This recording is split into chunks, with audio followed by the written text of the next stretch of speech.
جلد کی بیماریوں میں سب سے عام بیماری خارش ہے اور لوگ اس کو ہلکا لیتے ہیں۔ خارش کو چھوٹی بیماری سمجھنے کی وجہ سے مزید جلد کی بیماریوں کا شکار ہو جاتے ہیں۔ ہومیوپیتھی ڈاکٹر سہیل احمد، امید ہے آپ سب خیریت سے ہوں گے۔ خارش ایک ایسی مصیبت ہے جس کے سامنے مزاحمت بہت مشکل ہے اور کوئی چیز یا دوائی سوائے کھجانے کے سکون فراہم نہیں کر سکتی، لیکن یہ آرام دیر پا نہیں ہوتا بلکہ خارش بڑھنے کے باعث زیادہ کھجانے سے مزید جلدی بیماریوں اور مسائل کا شکار ہو جاتے ہیں۔ خارش مختلف قسم کی ہوتی ہے، یہ پورے جسم یا کسی خاص حصے پر بھی ہو سکتی ہے۔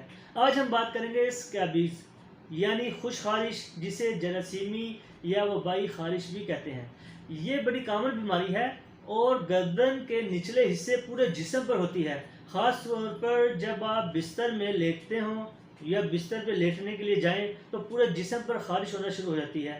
یہ ایک جراثیمی کیڑے سے لگتی ہے۔ اسکیبیز یعنی خشک خارش بستر، چادر، ہاتھ ملانے، گلے لگنے سے بھی ہو سکتی ہے، یعنی یہ ایک سے دوسرے کو لگنے والی بیماری ہے۔ اگر کسی ایک شخص کو لگ جائے تو گھر کے تمام افراد کو لگتی ہے، لیکن اس کا علاج آسان اور ممکن ہے۔